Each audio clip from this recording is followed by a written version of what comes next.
आज की कहानी भारत में हुई एक ऐसी सच्ची घटना पर आधारित है जिसने साल 1983 में न सिर्फ पूरे देश को बल्कि पूरी दुनिया को यह सोचने पर मजबूर कर दिया था कि शायद वेयरवुल्फ सिर्फ कहानियों तक ही सीमित नहीं है। तो अपनी कुर्सी की पेटी कस लीजिए, क्योंकि इस कहानी के आने वाले मोड़ आपके होश उड़ा देंगे। मैं इस वीडियो के डिस्क्रिप्शन में इस घटना की रियल स्टोरी का लिंक भी जोड़ूंगा, जिसे आप वीडियो खत्म होने के बाद जरूर पढ़िएगा।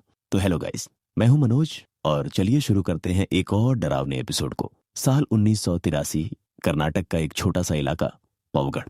लगभग 3 रातों से यहाँ रहने वाले लोग एक अजीब चीज महसूस कर रहे थे। हर रात ठीक 10 बजे जंगल की तरफ से कुत्तों जैसी तेज हाउलिंग की आवाजें आती और रात 12 बजे के आसपास अचानक बंद हो जाती। शुरुआत में किसी ने इस पर ध्यान नहीं दिया। गांव वालों को लगा कि नदी के उस पार कुत्तों का कोई झुंड होगा जो कचरे में खाना ढूंढता होगा, लेकिन कुछ लोगों के लिए ये आवाजें अब परेशान करने लगी थीं।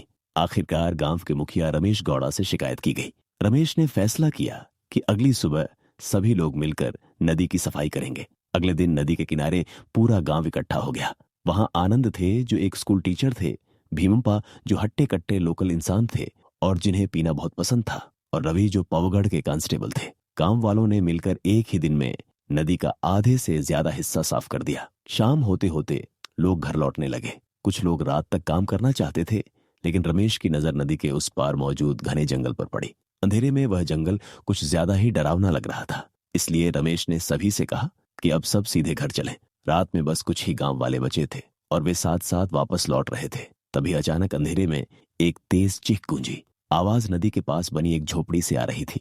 सभी लोग दौड़ते हुए उधर पहुंचे। झोपड़ी के बाहर लक्ष्मी बदहवास हालत में खड़ी थी और बस एक ही बात चीखे जा रही थी, कोई मेरी राधा को ले गया। राधा उसकी 5 साल की बेटी थी। कांस्टेबल रवि ने तुरंत टॉर्च जलाई और आसपास तलाश शुरू कर दी। पास ही कुत्तों का एक झुंड डरा सहमा बैठा था, बिल्कुल चुप। तभी जंगल की तरफ से एक भयानक हॉलिंग की आवाज आई। नदी के दूसरी ओर खड़े लोगों के रोंगटे खड़े हो गए। पूरी रात खोज हुई, लेकिन राधा का कोई पता नहीं चला। अगली सुबह पूरे गांव के लोग हथियार लेकर लक्ष्मी के घर के सामने इकट्ठा हो गए। अब तलाश सिर्फ एक ही जगह हो सकती थी, नदी के उस पार का जंगल। घंटों की खोज के बाद आनंद की नजर एक पेड़ की डाल पर पड़ी, जहां एक छोटी सी फ्रॉक टंगी थी और उस पर खून के धब्बे लगे थे। लक्ष्मी वहीं टूट गई, लेकिन राधा अब भी नहीं मिली। थोड़ी दूरी पर एक पहाड़ी जगह पर पत्थरों से ढकी हुई एक गुफा नजर आई। 3 दिन बीत गए, लेकिन कोई सुराग नहीं मिला।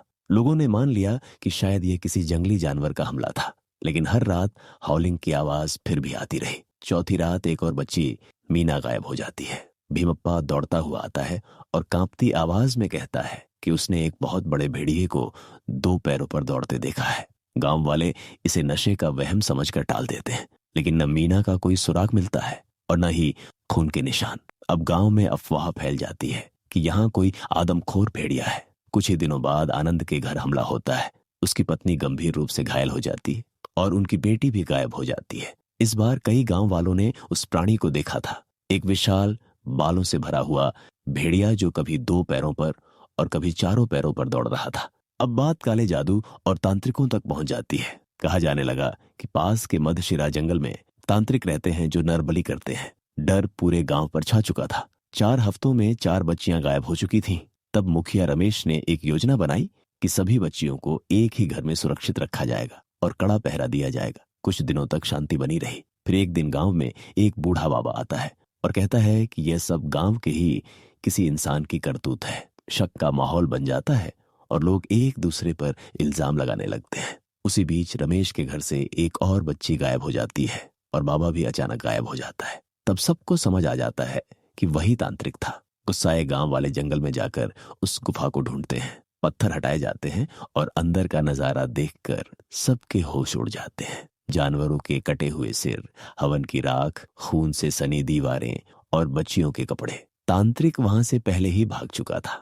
गांव वाले गुफा को जला देते हैं और आत्माओं की शांति के लिए पूजा करते हैं, लेकिन वह तांत्रिक आज तक कभी नहीं मिला।